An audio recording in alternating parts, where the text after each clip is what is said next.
ہم دونوں مل کے اس پہ غور کریں، علماء کا کتنا حصہ ہے اور عوام کا کتنا حصہ ہے، دونوں مل کے غور کریں اس میں کہ کاہے یہ احترام دین کا ختم ہو رہا ہے نا۔ تو یہ چیز ہے۔ تو وہ بیچارہ پہنچے وہ گاؤں بزرگ سے ملنے کے لیے، تو راستے میں ملاقات ہو گئی، تعارف ہوا، تو کہا تشریف لے چلیے گھر پہ، تو دونوں جانے لگے ان کے گھر پہ۔ راستہ جا رہے تھے، ایک کوئی آدمی ٹھیلے پر ایسے ہی سیب بیچ رہا تھا، اور یہ ان کے بغل سے گزرے اور اچانک ایک سیب بہت تیزی سے ٹوکرے سے اٹھا لیا، جو ٹھیلا قسم کا ٹوکرا تھا اسے ایک سیب اٹھا لیا اور رکھ لیا جیب میں۔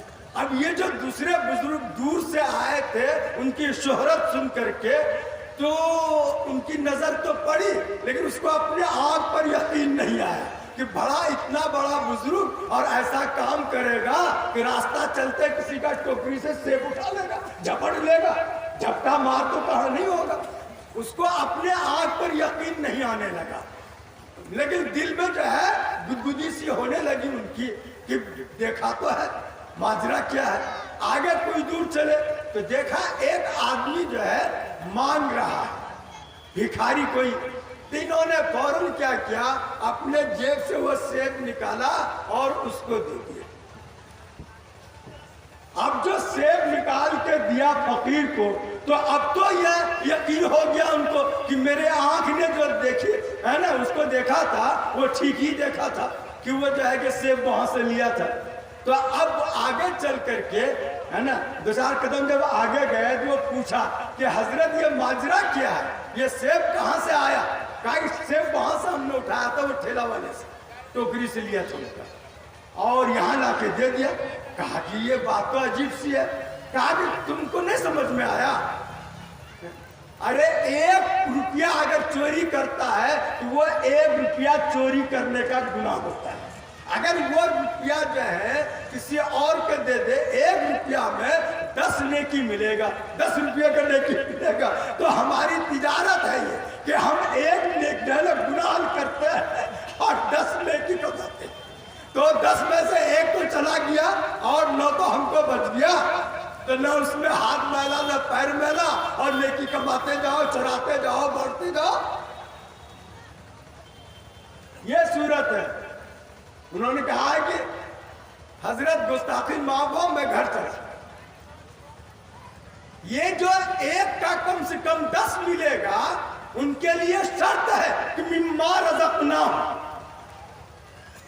جو رزق ہم نے تم کو دیا ہے، جو مال تمہارا ہے، ان سے خرچ کرو۔ یہ نہیں کہ لوٹو اور بانٹو، اس میں نہیں لکھا۔ قرآن نے اس میں ایک ایک لفظ کے اندر، ایک ایک حرف کے ذریعے سے بہت ان کے اندر جو ہے کیا وہ معنی چھپا رکھا ہے۔ اور جب تک ہمارا رزق حلال نہیں ہوگا، اس وقت تک ہماری عبادت بھی مقبول نہیں ہوگی، ہمارے دل کے اندر نورانیت بھی نہیں آئے گی، ہمارا علم میں بھی نورانیت نہیں آئے گی۔ رزق حلال کے ساتھ یہ سب چیزیں جو ہے مربوط ہے۔ اگر اس کے حلال نہیں تو عبادت بھی مقبول نہیں، علم میں نورانیت بھی نہیں ہوگا، قلب میں وہ روشنی بھی نہیں ہے۔ ایک مشہور واقعہ ہے کتابوں میں کہ امام احمد بن حنبل رحمۃ اللہ علیہ یہ شاگرد ہیں امام شافعی رحمۃ اللہ علیہ کی۔ تو امام شافعی رحمۃ اللہ علیہ کا زیادہ تر ماننے والے لوگ حجاز اور مصر میں رہتے ہیں، اور آخری عمر میں امام شافعی رحمۃ اللہ علیہ نے مصر کو اپنا مسکن بنا لیا تھا۔ ان کے جو شاگرد تھے امام احمد بن حنبل، وہ بھی ایک مستقل امام ہے، وہ یمن اور نجد کے طرف جو ہے کیا ان کے ماننے والے تھے، وہاں جو ہے کیا رہتے تھے۔ تو گھروں میں تذکرہ ہوتا تھا اپنے بچوں میں، امام شافعی کیا کرتے تھے کہ میرا ایک شاگرد ہے، اتنا بڑے عالم ہے، وہ اپنے وقت کا امام ہے، ان کا مستقل جو ہے کیا مسلک ہے، برابر تذکرہ ہوتا رہتا تھا۔ جب عمر آخری مرحلے میں آیا تو امام شافعی رحمۃ اللہ علیہ کے دل میں بار بار تقاضا ہونے لگا کہ ذرا احمد سے ملتے، امام احمد بن حنبل سے ملتے۔ انہوں نے ان کو خط لکھا، امام احمد بن حنبل کو ملنے کے لیے خط لکھا، تو کہا کہ ٹھیک ہے ہم آ رہے ہیں. تو گھروں میں تذکرہ ہونے لگا کہ بڑے امام، بڑے جو ہے متقی پرہیزگار جو ہے شخصیت تشریف لا رہے ہیں. حتیٰ کہ امام شافعی رحمۃ اللہ علیہ جب امام احمد بن حنبل اپنے شاگرد، یعنی وہ ان کا شاگرد تھے، ان کے علم کا جو ہے کیا قدردانی کرتے ہوئے شہر سے باہر استقبال کے لیے نکلے، تو تمام علماء نکلے. جب حکام کو معلوم ہوا تو مصر کے جو حکام تھے وہ بھی جو ہے اس کے استقبال کے لیے نکل پڑے. گھروں میں بھی شادیاں خوشی تھی کہ جو ہے بڑے امام تشریف لائے.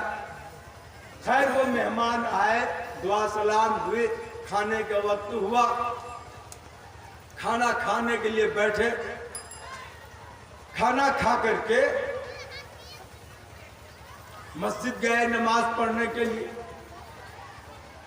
مسجد سے جب نماز پڑھ کے آئے تو امام شافعی رحمۃ اللہ علیہ کے بچوں نے ان کے لیے بستر کر دیا تھا مہمان کو سونے کے لیے، اور ایک لوٹا پانی بھی رکھ دیا وہاں پر بغل میں کہ رات میں تہجد کے نماز پڑھیں گے، وضو کریں گے، امام وقت ہیں، بڑے بزرگ ہیں وہ جو ہے.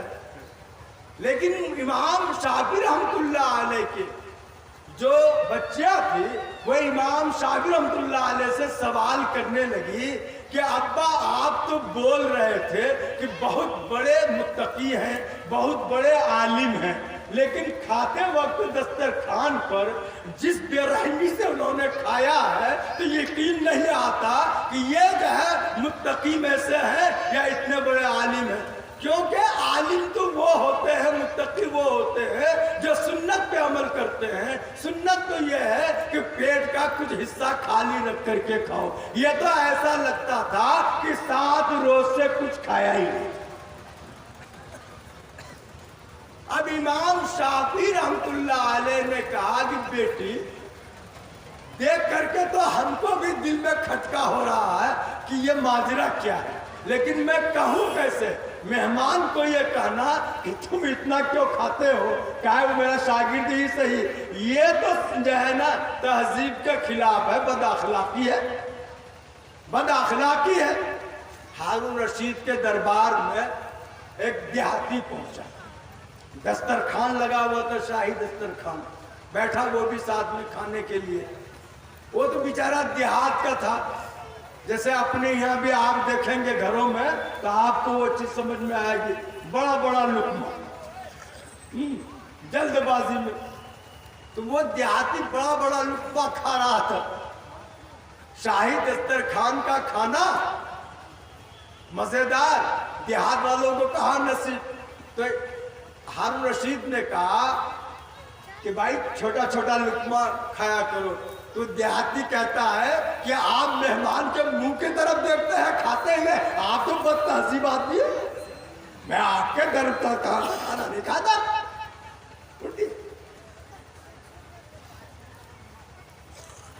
حجاج بن یوسف ایک مرتبہ جا رہا تھا ایسے ہی سیر و تفریح میں، ایک دیہاتی بیچارہ اپنے کھیت میں کام کر رہا تھا، بیٹھا کہا بولا اس دیہاتی،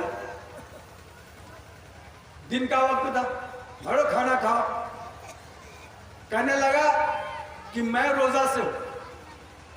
تو حجاج بن یوسف کہنے لگا ارے دیہاتی کہیں کا، اتنا عمدہ کھانا تم نے کبھی دیکھا بھی نہیں ہوگا، ارے کھا لے، نفلی روزہ ہے، کل رکھ لینا، آج تو کم از کم کھا لے. یہ کھانا تو تمہیں نہ کبھی کھایا ملا ہوگا نہ شاید آئندہ کبھی ملے، کھا لے یہ کھانا میرے ساتھ بیٹھ کر کے، ہے نا، بہت عمدہ کھانا ہے، کل روزہ رکھ لینا، نفلی یہ روزہ تو ہے، نفلی روزہ توڑنا جائز ہے.